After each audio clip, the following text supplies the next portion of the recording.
And so they sent me away to a pregnancy home in Virginia with the understanding that I would come back without a baby. And I complied and I had my child in a hospital unmedicated and went back home to pretend like nothing ever happened. So, for those of you who are just joining in, welcome, welcome. We are talking to Dr. Zoe Shaw, who is the author of Stronger in the Difficult Places, Heal Your Relationship with Yourself by Untangling Complex Shame. Oh, you've got the arc. Yes. I do, yes. Yes. So when this came across my desk, I was just like, "Ooh, this is a good one." Complex Mhm. shame. I didn't realize how much shame I carried that really wasn't even mine to carry. So, to go back a little bit, I would love to know what inspired you to write this book. Yeah. What inspired me to write the book is my own journey with complex shame and really trying to understand myself and my clients. Brene Brown talks about shame and what you should do with shame, and that is to be vulnerable and experience external compassion, and that allows your shame to just dissipate. And what I found was that with my type of shame, that wasn't working. And I Mhm. read a book, Tarana Burke's book. Oh, I'm blanking on the name of it. It was an anthology.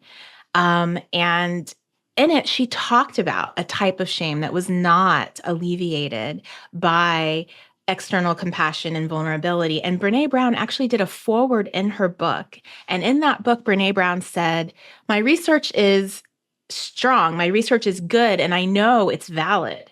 She said, "But lived experience trumps research."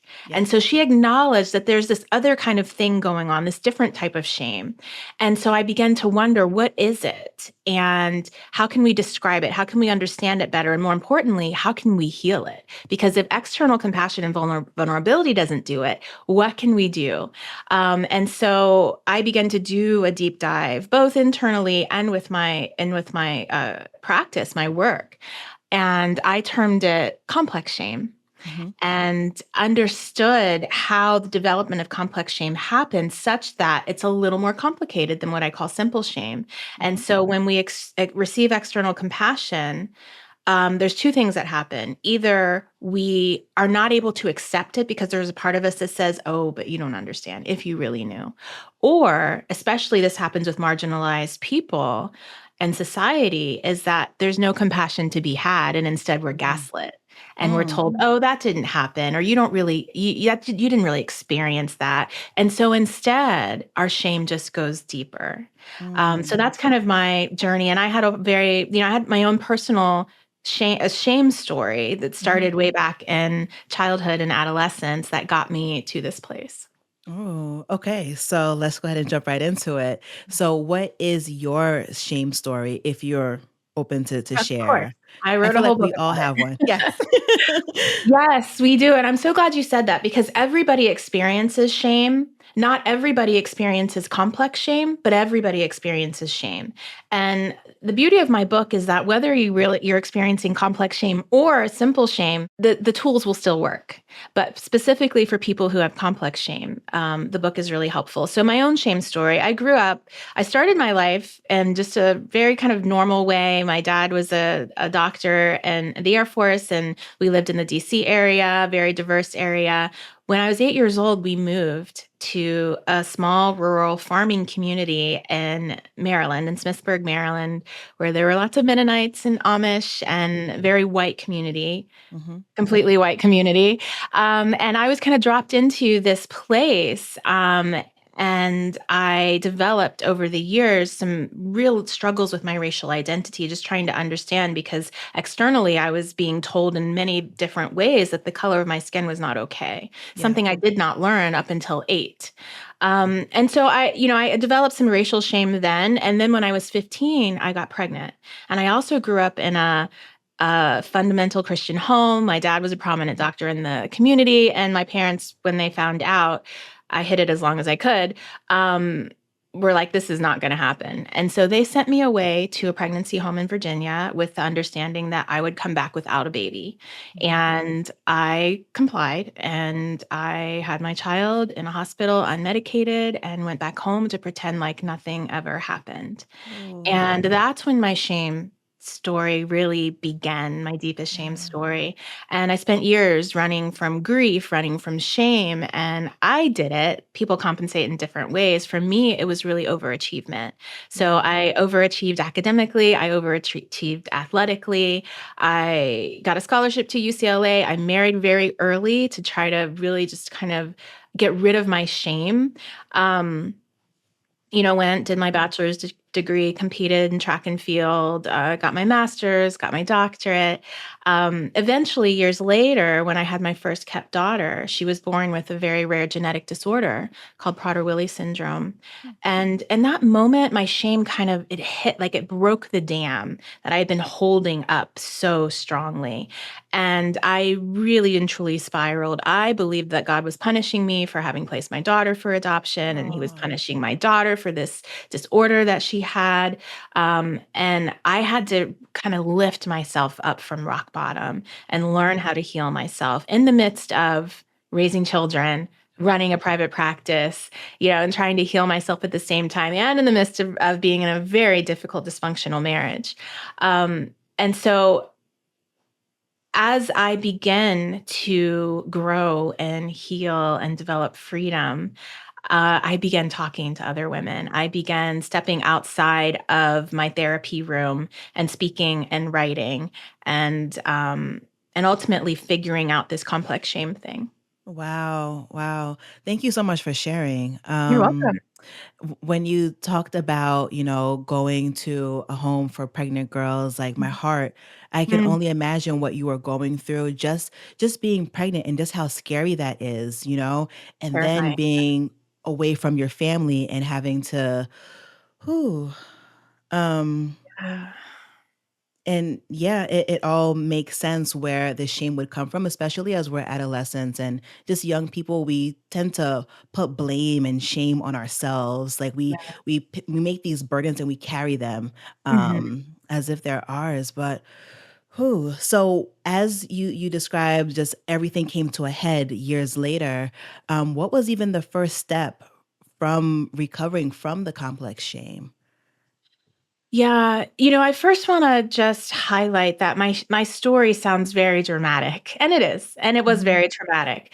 But you don't have to have a story that big to also experience complex shame. Mhm. We it can develop in multiple ways through just even toxic messages from society. So your question though was how did I begin? So my very first little crack and my shame kind of bubble was when my father died, and I had already reunited with my daughter. I reunited with her, the daughter that I placed for adoption when she turned 18. She found me and we reunited, but I still kept her a secret because I was holding these secrets for my family, my Mm. husband, my parents. And my parents had met her. But when my father died, what happened was I was going to invite her to the funeral. And what I was no longer going to do was keep her a secret in public. Yeah. I had, kept her a secret in private, but I wasn't going to keep her a secret in public. And so it was kind of this chess game that I was playing with myself. How can I keep the secret and still honor my daughter? And there were no moves but to tell. And so I did at my father's funeral, which is a crazy time to do it. I disclosed to my family that I had had this daughter and placed her, for adoption. And that was just the crack Mhm. of breaking the family rules, of saying something that I was told I shouldn't talk about, right? Mhm. But it wasn't the healing. And that's what people have to understand, especially when it comes to complex shame. Vulnerability is not the healing, but it can be a step. Mm. And after you've learned to and I went into therapy. I had multiple years of therapy and learning how to untangle my complex shame. And I have an 8-step process in my book for doing it. But I can tell you just simply one of the things that I had to do was understand the toxic messages and where they came from. I had to then begin to really what I call deconstruct my shame by admitting to myself the things that I blamed myself for, Mhm. the things that other people blame me for, and kind of taking them apart piece by piece and learning how to forgive myself for the things, even some of the things that I didn't do. And a Yeah. lot of times, especially in therapy, this is called victim blaming. A lot of therapists will not do this. They will not ask someone to take any accountability for their victimization. And it makes sense because we certainly don't want to blame victims. Mhm. But that's not the way our brain works. Yeah. When we are victimized, we can always rationalize something we could have done differently and Mhm. how it is our fault, right? I blamed myself for choosing my parents over my child, for not fighting back, for, placing all those things. And so, victims, they can kind of dissect something in microseconds. They could have fought back. They could have Yep. not fought back. They could have done different things. And so, what I do with my clients and what I had to do with myself is own that choice, Mhm. right? Mhm. And forgive myself. And I ask my clients to forgive yourself for whatever choice you imagine you could have made or should have made, or the wrong one that you did make. And when it comes to forgiveness, this is what I love. The best quote ever, in my opinion, Lily Tomlin is associated with this quote that forgiveness is giving up all hope of a better past. Mhm. And the reason why I love that quote is because it's not attached to anybody. It's not Yeah. attached to you, it's not attached to somebody else.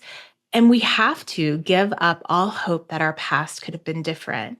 And when we can work on giving up all hope of a better past, that is forgiveness, right? Mm. And then we can move forward. And then we can use vulnerability when we've taken our own accountability and given up all hope that we could have done anything differently. Then, when we express our vulnerability, we're able to accept compassion.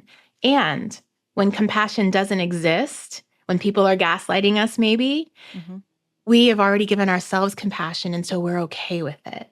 Our shame does not go deeper. You don't have to agree with me, right? About the thing for which I'm ashamed. I can speak my shame and you can judge me for what Mhm. I did. And I'm okay with it because I have compassion for myself.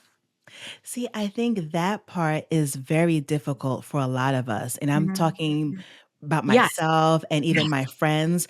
I feel like I can have more compassion for you Oh, than yeah. sometimes I do for myself. So you'll tell me something, I'm just like, "Oh, I'm so sorry, like, don't beat yourself up." Mhm. But I can be in the same situation, and in my mind, I am just going in, you know? So Yes. for somebody who is in the beginning stages maybe of their healing process and their healing journey, how do we even just start to develop that self-compassion? Because to your point, we're gonna need that compassion above all else.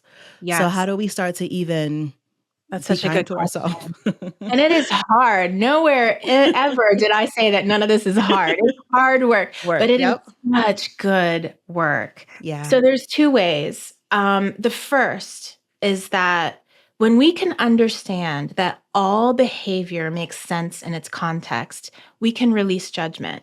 So, and that goes for everything. And I know sometimes it's Mhm. hard for people to wrap their mind around that. All behavior makes sense in its context. Even the most heinous serial killers, their behavior makes sense. Mhm. Yeah, it does. Does it mean it's okay? No. Mhm. But if you take someone's life from the very beginning when they were born, and we're all born with the temperament, and then our temperament interacts with the environment to create a personality, right? Based on the things that happen to us. And with your temperament that you were born with, that you can't change, and the personality that you developed over the course of the way the environment affected your temperament, Mhm. right? Mhm. All the choices that you've made in your life make sense. Yep. We're not excusing them. We're not applying morality to it. We're just understanding why you did what you did, why other people did what they did, Yeah. right? Mhm. And when we can do that, we can release some judgment. Now, when you know better, you do better. We know Maya Angelou's quote about that. Right. And so we will do that, and you will do that. You're not going to repeat those things because hopefully you have learned. And so when you can understand that, it helps to release a little bit. Now, the other thing I want everybody to understand that there is nothing new under the sun. Mhm. Whatever you've done, whatever's been done to you has been done a million times since the beginning of time. And often, and I felt this way about the burden that I was carrying. We carry these heavy burdens, these secrets, these things we want to hide because we imagine if people knew, Yeah. then what? We create these stories. Yep. Sometimes we don't even end the story. It's just if they knew. And so Mhm. we hold it. And what I can tell you is that for me and for every single person who has ever released a shame story, when they tell it, nothing happens. They Yeah. are shocked by the reality that nobody really cares. Now, people might talk about you for 5 minutes or 10 minutes, but then they go back to thinking about their own shame stories, right? Mhm. And so if you can understand that whatever you did, it's just not that important in the course of the world, Yeah. and it's not new, it's not as big as you think it is. It can sometimes help. Yeah. Ooh, so much there. In the beginning when you were, sharing your story, Mhm. something about, I think your experience in growing up in an environment that made you feel a way about your racial Um, identity, mhm. I can relate to that. And it Mm, also made me think about I didn't realize that I had a shame story that I was carrying, and it had to do with my father. So my father left mhm, before I was even born, right? mhm. Yes. And I got messages about what that meant about me, about what that meant about maybe my mother even, Mhm, less about him. Um, mhm. but I went on to become an overachiever. I did all the things and I did them really well. And I was wrapped up in like achievements as my identity. And I Yep. just didn't realize till now Mhm. that that's because of shame. I was doing Yes. these things like that was fueling. Mhm. Um, Dang. So, for those who are like, well, I'm not, I don't have a shame story, whether it's simple or complex, how do we come to even like reveal the layers? Because I realize that I'm not honest with myself all the time. I like suppress all the things because if I have to confront it, it doesn't feel good. Right. Yep. Right. So, how do we even peel back the layers and say, oh, I am dealing with some shame and those are fueling some of my decisions and how I live? Yeah, that's such a good question. And the reason why we push it down is because in the moment it's easier. In Hmm. the present, it's always easier to not deal with it, but we don't understand the repercussions over time. And I'll talk about the repercussions in a minute. One of the way and in my book, I also talk about the types of shame because the type of shame that you just described is what I call multi-generational shame, right? We have Mm, shame that is passed down to us through generations. And it's something that happened way before, like you said, you were even born, your father left. yeah. And we don't recognize it because we're kind of steeped in the shame, just growing up in it. And so Yep. we don't even see the things that we're doing to compensate for it.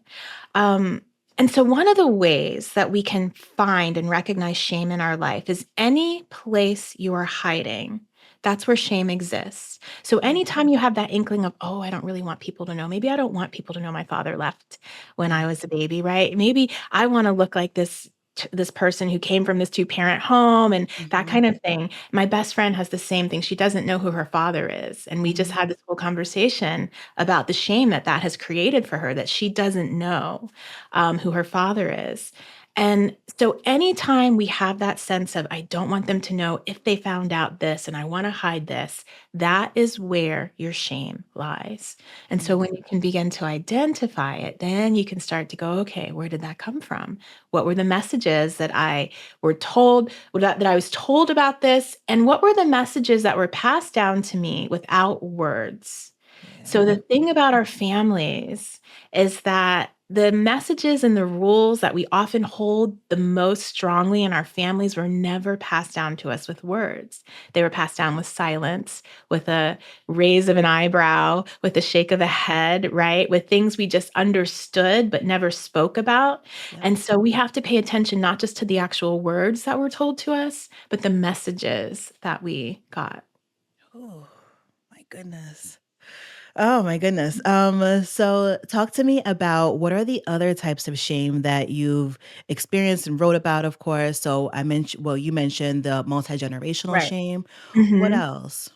Yeah, so there's trauma shame, shame that comes from trauma. There's Mhm, multi-generational shame, shame that's passed down. There's gender shame, shame mhm, that I'm not aligned with my gender, or maybe I'm not yeah. feminine enough, not masculine enough, that type of thing. There's Mhm, body shame.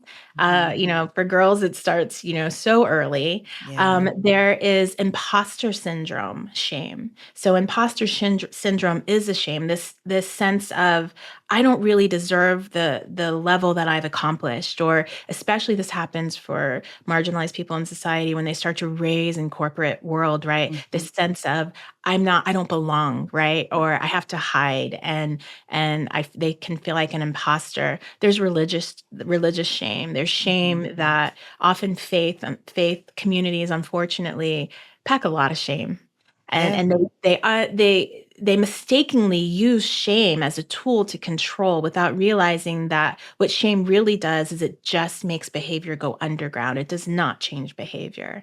So Yeah. those are the types of shame that we all can experience. Yeah, for sure. This makes me think about the religious shame part. I recently saw a clip online. I don't know if it was TikTok, whatever, but it was at a conference, like some religious conference, and I guess the two women on stage were like really prominent in their branch of Christianity, like they're influencers, I guess. Mhm. And the question was about gentle parenting, and the interviewer was like, "Do you gentle parent, or what are your thoughts on gentle parenting?" And she was just like, she doesn't like gentle. First of all, she doesn't understand gentle parenting. Number one, based off of her Right. response, but she Yeah. was just like, "No, the child needs to know that they are sinners and that there is nothing good in them." Because she says in gentle parenting, Oh. you want to amplify the good in the Mhm. child and Mhm. tell them that this is good, but the behavior may not be good. And no, you have to tell your kid that they are not good. And I remember, oh my goodness, this was my upbringing. Grew up in Yes. a very conservative Christian home, and that Mhm. was the messaging several times a week because I lived at church almost, Mhm. about how bad I inherently am. Yes. And I'm just like, oh my goodness. It does cause you to feel shameful of everything because you're born bad, Right. with no Right. good in you. Yes. Um, whew. And many of us have experienced that. And for anyone listening who has grown up in the church and who has experienced something like that, I want to give you what you can go and study for yourself and see if you read the Bible. Mhm, In the beginning of time, if you believe in the Bible, when God created the earth, he created Adam and Eve without shame. That is how he intended them to be. yep, When they fell, Satan created shame in them. He created that as a means to distance humans from God, mhm, right? mhm, And shame distances us from God. It also distances us in relationships. yep, When God came back to them, he looked at them and he was like, "What's wrong? Why are you covering yourself? I created you without shame. Why are you covering yourself?" And so the Christian church has taken shame as if it is this thing that we should be feeling when it was something that God never intended us to feel. Now, people also confuse guilt with shame. Guilt, valid guilt, because there's invalid guilt, especially mhm, mama guilt and things like that. But guilt, valid guilt, is a healthy emotion that includes remorse. So valid guilt says, I have done something wrong, and there's something you can do about that. It's not mhm, attached to who you are. mhm, You've done something wrong, you can go back and you can repair. Sometimes we can say sorry, and sorry is not enough. But in our repairing, we can also choose to do differently, mhm, right? So there's something we can do with guilt. And when you allow a child to experience guilt about something they've done, but you don't attach it to who they are, that's healthy. yeah, Shame says what you already said. You are bad. You mhm, are wrong. You are unworthy. You are a sinner, right? mhm, And mhm, when you say that to a child, when you say it to a person in any way, shape, or form, if that is who they are, then there is nothing they can do but hide. mhm, That's the only recourse, is mhm, hide those parts of themselves that they feel are not worthy. And that's why shame, in my opinion, professional opinion, is a very unhealthy, dysfunctional emotion. yeah, And all the rest of them are healthy, right? But yeah, shame is not. And even in psychology, and that's why I'm such a crusader for this, because even in psychology, people will say there's adaptive shame. And my answer, which is essentially healthy shame, my answer is no, there isn't. There's guilt. Mhm. but shame is unhealthy. And what happens in our relationships, whether it's with God, with our partners, with our children, shame makes us hide. And so Yep. when we are in a relationship, and we are hiding parts of ourselves, right? Or hiding all of ourselves, depending on how much shame you have. And the other person loves us. We don't feel loved because whether consciously or subconsciously, we know they don't really know us. Yeah. And so we don't feel loved in a relationship where maybe someone actually loves us, and then we respond to them as if they don't love us. And it just creates this Yep. unhealthy distance. Yeah. I also think about how shame is like kind of like a thread of our society. Oh, yes. I think like we do a lot of things based Mhm. off of shame. Oh, yeah. So maybe like my overconsumption, like I need to go buy this thing and that thing Mhm. because I feel shameful of who I am. Maybe this thing will like cover the part that I don't want seen to begin Right. with, Yeah. right? Mhm. Um, yeah, and to your point, it's a vicious cycle because it just leads to other things that I'm going to do and therefore will do to each other Yeah. to distance ourselves. Yeah. And it is Oh getting man. worse, not better with social media. And, shame is a social construct. It only exists Mhm. in a social construct. And so when we compare ourselves to others, Yep. we can definitely feel that shame. And it is heightened in our modern society in that way. Yeah. Oh my goodness. Let's talk about reimagining our futures and Mhm. how um, un- unearthing our shames that we're carrying could help us to could be a catalyst to a new future. In what way? Yeah. I know shame is such a difficult and hard topic to talk about. And I love to talk about it because there's so much hope. There's so much hope in it. And in my book, at the end of every chapter, I give a piece of hope to somebody who may be experiencing shame. Because when you are able to release it in a healthy way, you experience freedom. And Mm, I ask my clients, I ask my readers to imagine a life where you're not carrying that burden. Imagine a life where you show up and you're not worried about what they may see or what they may think, right? yep. Um, that to me is worth all of the hard work. And that is why I ask people to reimagine. Now, when we talk about shame, we will never fully rid ourselves of shame. And that's okay. The goal is not to never feel shame. The goal is to not allow shame to sabotage anything that Mm, you do anymore. So when shame shows up, and it shows up for me sometimes on a daily basis, I recognize it and I'm like, oh, yeah, I know what that is. That's shame. I yep. understand where that came from. I'm going to watch it just kind of flow by like it's a river that's just going by me. And what I'm going to do is I'm not going to do what shame wants me to do, and I'm not going to hide. Instead, I see it and I'm going to rise instead and speak up. Ooh, that's the work that you talk about. Mhm. Ooh. That's the Um, work. Yeah. seeing it and then even though, like, everything within us says to go Yes. hide, run Yes. away, Yes. still rise to the occasion, that is such hard work. It's hard work. Um, Yeah.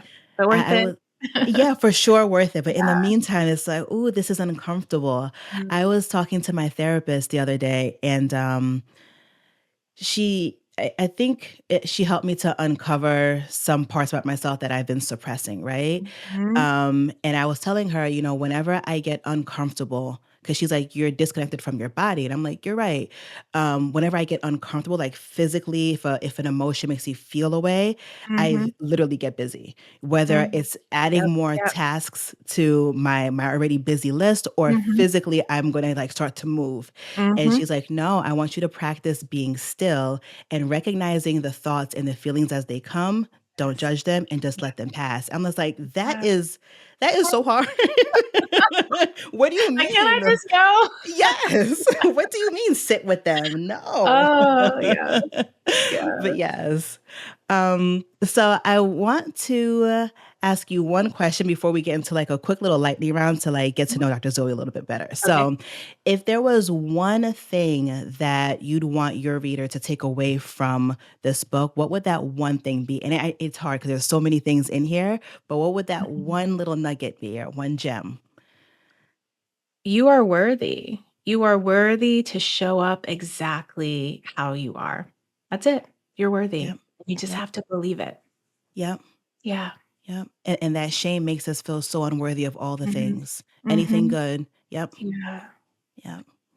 Okay, so I have a quick little lightning round so the Okay. audience can get to know Dr. Zoe a little bit more. Hey. So, if you're having a rough day, what is your comfort go-to food after like a day? You want like a little indulgence? What would that be? Oh, goodness. Okay, so what I usually do is tea, which sounds really boring, but I love Manuka honey and tea. But if Okay. I really, really wanna indulge myself, it's gonna be an oatmeal cookie. Okay. What Yeah. kind of tea? Because I'm a tea lover. So, what kind of tea do you Oh, like? oh my goodness. So I like butterfly pea flower tea, lavender mint. Those Hmm. are kind of my go-tos for just calming. Yeah. All day though, matcha. I am a matcha green tea girl. Okay. Nice. Yeah. Are you a morning person or a night owl? I am I am both. So as Oh. I've gotten older, I have forced myself to be a morning person. My body will naturally want to stay up. I'll stay up really late, but I Hmm. make myself go to bed now and I can wake up early and I'm more productive in the morning. So I'm now a morning person. Gotcha. Yeah. um, so, what is a song that instantly lifts your mood or just gets you moving? Ooh, goodness. That's a good question.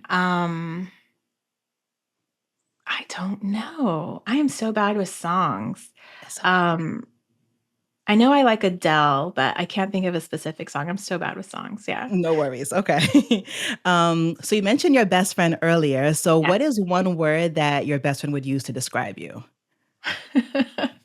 Rosie, my best friend, would probably say Zoe is fierce. Oh, I love that. I Yeah. love that. I was thinking my best friend would be like, she is unhinged or just silly. Yeah. So I love fears. Yes. Mhm. Yeah. And then a couple more. So you are an author, you're a therapist, you are a mother. I read that you're a mother of five. Is that correct? I'm a mother of 5. Wow, Yes. hats Yeah. off to you. Thank you. I'm barely holding on with 2. So, what is your like simple self-care routine just to come back to you and pour back into yourself? I love to just get in my hot tub at night. Yeah. That is a place where I can go and read a really good, entertaining book with Mhm. a smoothie. So I make this blueberry lemonade smoothie, and I will Ooh. sit in my hot tub with this blueberry lemonade smoothie and drink my read my book, and I'm in heaven. Ooh. What are you reading right now, if anything? I'm reading Black Woman Grief by Natasha Smith. So good. I suggest that to everyone.